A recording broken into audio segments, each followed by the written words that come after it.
You are listening to an Unlocked New Models episode. Less than half of our interviews, discussions, audio dramas, or monologues are ever made public.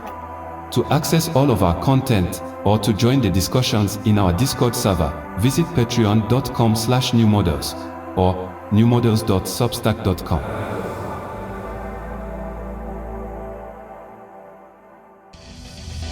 You're now listening to New Models.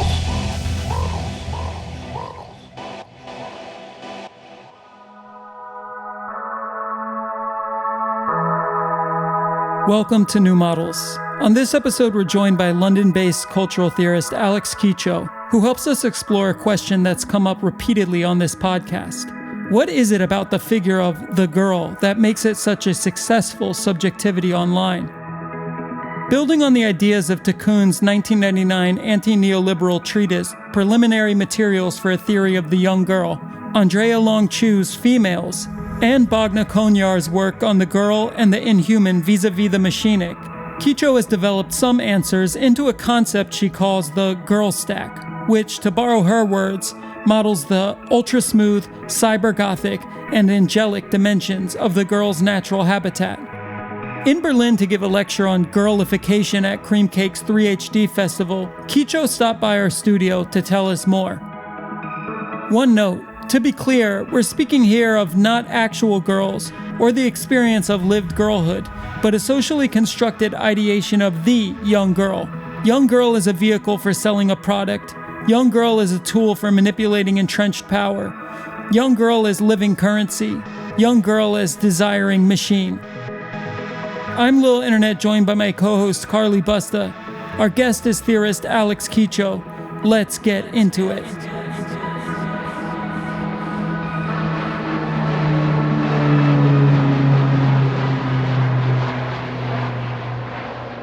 Okay, so we are in the studio today with Alex Quicho, who is a writer, artist, bot, educator, theorist, and director, according to her site, who teaches at Central St. Martin's in London and the London College of Fashion.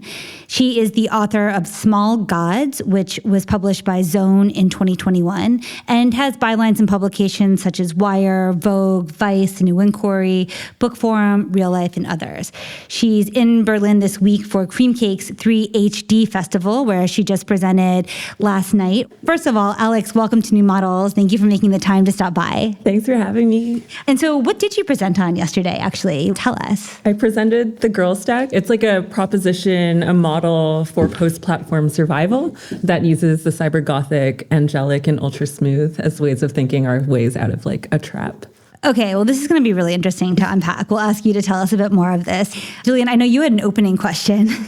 First of all, yeah, you have a 4-character Twitter and Instagram handle, which is extremely elite. How did you get it? How did I get it? Yeah, were you just you just signed up like the week after it started, or both of them? I mean, well, it's funny because I think that I share my initials with an association in Peru, and they're constantly trying to get it from me, but in really nefarious ways. Whoa! Like people are always like trying to tag me in things, but also like take over my Instagram and Twitter handles. But did you buy it on a market? No, I think I was just a internet baby. Same handle the whole time. Amazing. That's impressive. So we first reached out to you after you wrote this great piece in Wired called Everyone is a Girl Online. And our Discord picked up on it right away. I know a lot of other press outlets also did. This fall, we've spoken with different guests who have all been kind of dancing around some of the themes that you hit head on. For instance, we just recorded with the producers of Film 01 by Angelicism, which takes as its, let's say, keywords, extinction, eternity, and girl. We also recently spoke with Natasha Stagg about her new book of collected writings called Artless, which relays vignettes of her life working in the creative sector, both artistically and commercially.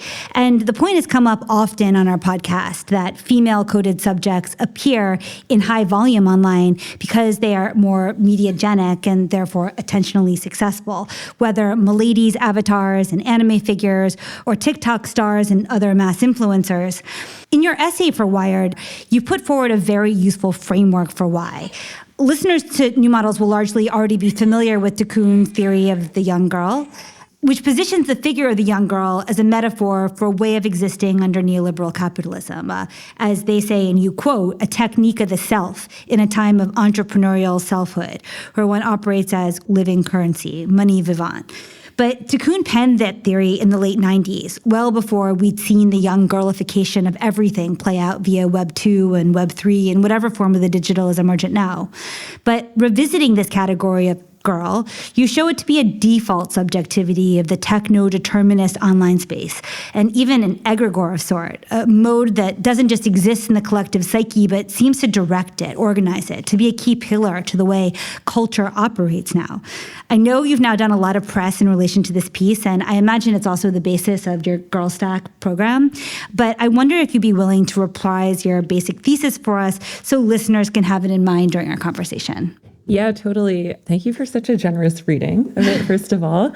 But yeah, so I keep thinking of myself. You and your avatar. Me and my avatar developed a theory of the girl. I think it began with like the proliferation of like girl memes. I can't believe my actions have consequences. I'm literally just a girl. Oh, right. Yeah, yeah. That kind of vibe, or like little deer faces that say I'm just a girl. Right. You perform a fragility or innocence, and that removes you from any kind of responsibility. Yep. And that piqued my interest in that. I'm not really like a meme person, but I really liked this idea that it was a bit knowing, like doe-eyed, but kind of like glancing off to the side, like knowingly about it.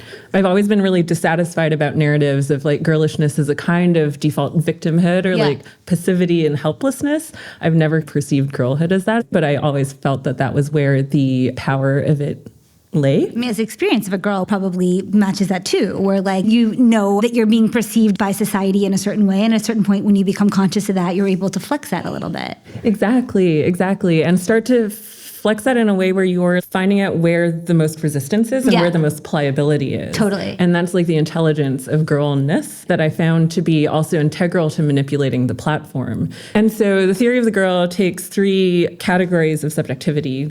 The girl herself is like a vector. She attaches herself to you, and she's almost like a shimmer that exists on your being.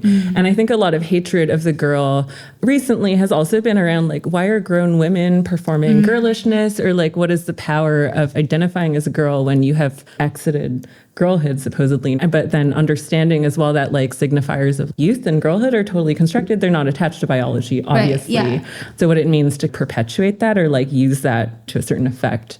So the theory goes through, you know, how, first of all, I consider the girl to be a symbolic category of subjectivity. So referencing Andrea and her book Females, which she wrote while she was transitioning. But it's this amazing theory that reskins psychoanalysis to assert that everyone is female in relation to how they become vessels for desire. And the second category is consumer subject. So that's the Tiqqun line. Yeah. What I love about that book is that everyone, if you read it as a misogynist critique of girlness, it's a fearful anti-manifesto of the girl, right? The girl is this weapon we must be cautious of. But I like to read it as a play it louder manifesto. Yeah. It's like a girl is like a war machine. And I'm like, hell yeah, she is. Yeah. I also appreciate that. I mean, I also think that Tiqqun is often misread. They clearly state in like their opening, a jock can be a girl, the girlification of all these different... Of the Pope. Berlusconi. Yeah, Berlusconi, exactly. I could be wrong, but my understanding of it, okay, on the surface level, it's misogynistic to depict an idea of girlhood in such like a negative way. But I think they were saying that girl, as we understand girl or jeune fille, is like a media category, a marketing category. And like... Also like some kind of noospheric archetype or something. Right. It's like a pure symbol, like pure concept. Right, exactly. It's not actually, it's not literally not about... tied to the world of atoms and carbon. Right, or like what girlhood actually is. It's like an understanding of girlhood as instrumentalized by media or by marketing in the 90s, right? Advertising. If you look at the original version that was published in French, there's all these amazing photographs in it of like male models, and they use advertising copy. So I think the consumer category presumes that the gendered idea of a youthful female is a totally constructed container. Yeah. Totally. And that is what it is, right? I mean, in the most trad sense, it's this forbidden desire that creates this endless engine. Yeah. One of the things I found interesting about that framing is also that the girl comes in to like replace ritual and Right. attachment in that way. She becomes an engine of pure desire. And I thought that connected so strongly to Andrea Longchu's thesis. Yeah.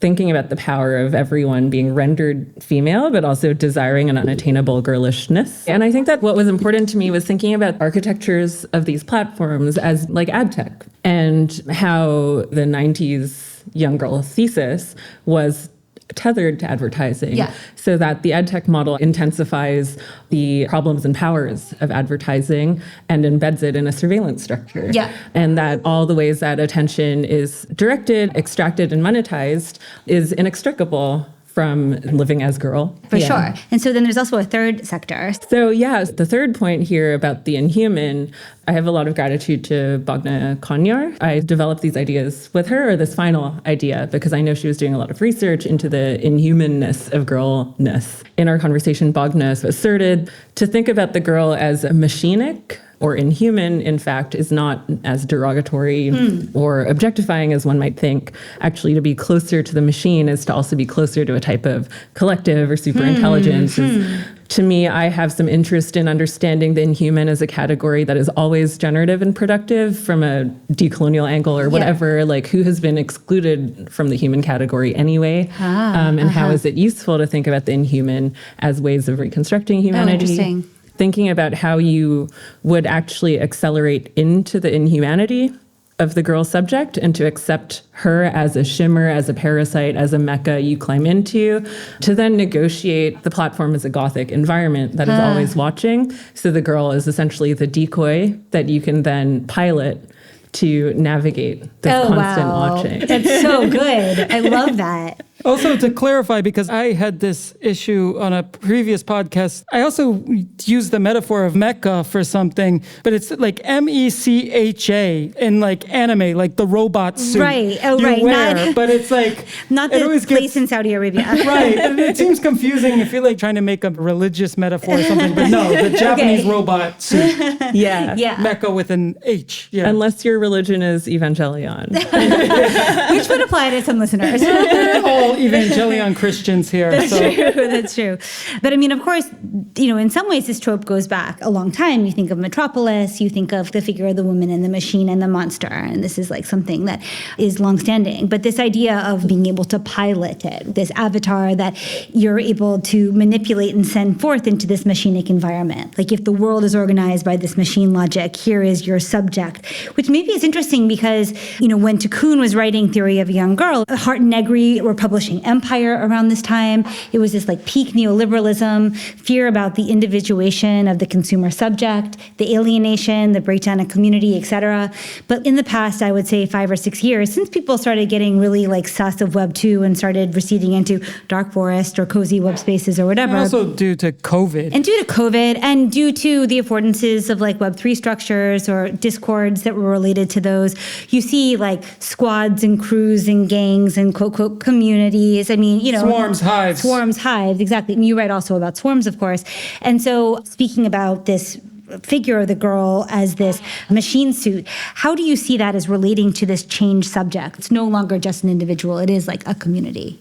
Yeah. One of the things I was thinking about when I was like putting this piece together was this idea that the central problem of the platform era is not necessarily the existence of these vast architectures, but the fact that they're all designed for the individuated scale. Yeah. I think that is probably accepted with your listeners Definitely. as a line. But we also can't deny that it continues to exist that way. And having done work with these platforms in a commercial sense, it's so useful to sell to individual Right.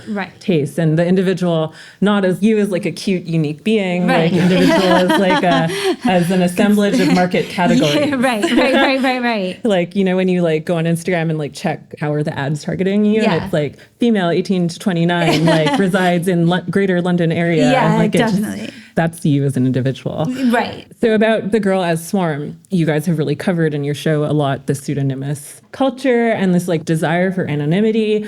I always return to like the shimmer, like how do you evade capture? There's a book coming out, Machine Decision is Not Final. There's an essay in it. It talks about machine envy specifically. And that essay begins with this case study of people on the Chinese internet that were role-playing being bots, and that as a specific way of dodging certain expectation of like political agency, but then freed up these people role-playing bots to say things in a different and more surprising way.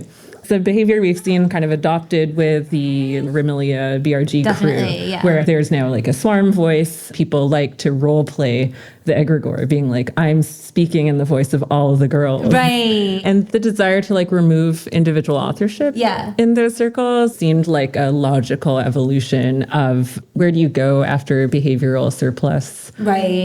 The swarm is like a great place to flee into. Yeah. So What do you mean by behavioral surplus? I think that was like a Shoshana Zuboff term from the age of surveillance capitalism, throwback to 2016. But this idea that Google shifted from being a pure search engine with the understanding that the surplus data around how people were searching and what they were searching for and like what habits formed around that and what you could infer from that decision making online was actually more valuable than the prompts themselves. So that defined the platform era, like Web 2 really, is that like a lot of the money and like how ad tech was assembled was like via this idea that like behavioral surplus was something that you could then extract and turn into more revenue.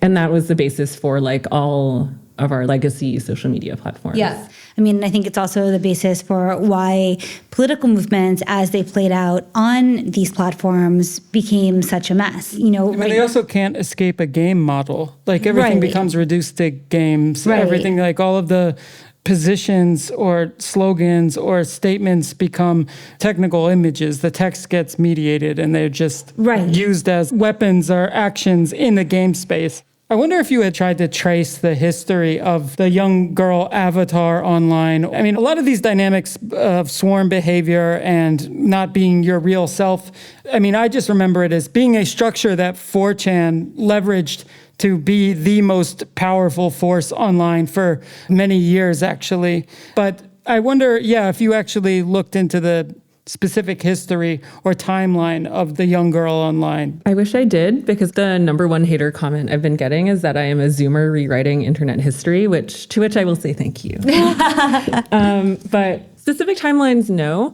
I think I understood the dimension of the power that you describe and being like, how do we actually conceptualize that or like write around it?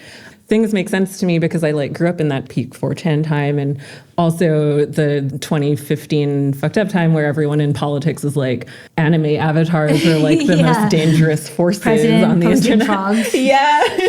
And I mean, there's a lot of like amazing writing about like the anime girl as something that is like feared and reviled, but also as a compelling ideal of the evacuated girlhood. I think the best writing around that comes out of like trans communities. So there's like a real, not real dimension there that is like super powerful.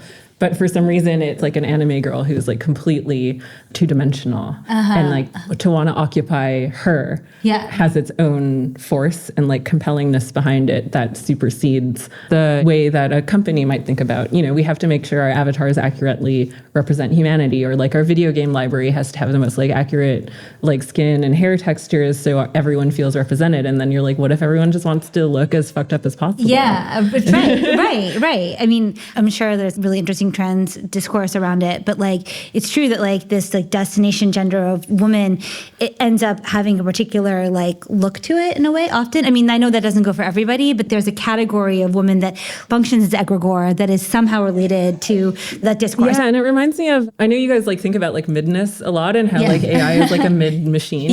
And like Taylor Lawrence wrote that thing about like AI doesn't understand people who aren't hot, but like that type of hotness being like extremely mid because it's like a statistical average of like attractive people. And like the difference between that type of midness versus the complete unreality of wanting to be an anime girl. Like last night after I did Girlstack, a friend of mine was like, have you seen this DIY estrogen that you can get in the holographic boxes that have anime girls outside? Explain. It's like It's just how the estrogen is marketed. Yeah, so basically in places where you can't get like HRT or you can't get estrogen like within the medical infrastructure, people have been doing their like DIY xenofeminism, like testo junkie, esto junkie, and selling slickly packaged estrogen, but with amazing cat girls on the holographic boxes for it, which is like such a collector boxes for your estrogen.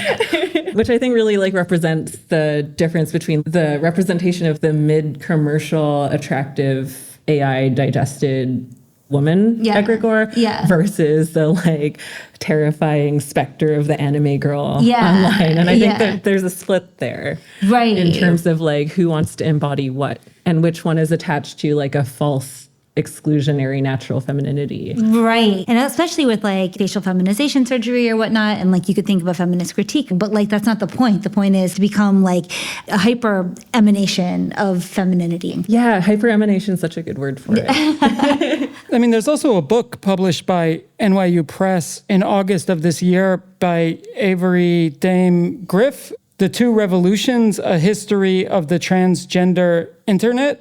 And the author basically follows this internet history of transgender discourse evolving over the 80s on Usenet and BBSs, everything, and how it went from like online, these communities of like transsexuals and cross-dressers and transgender people. I mean, really, the history of the transgender discourse we know right now is... This concludes the public release of this New Models episode. To become a member of New Models and frictionlessly glide with us across the surface of tomorrow, you can join us at patreon.com/newmodels or newmodels.substack.com.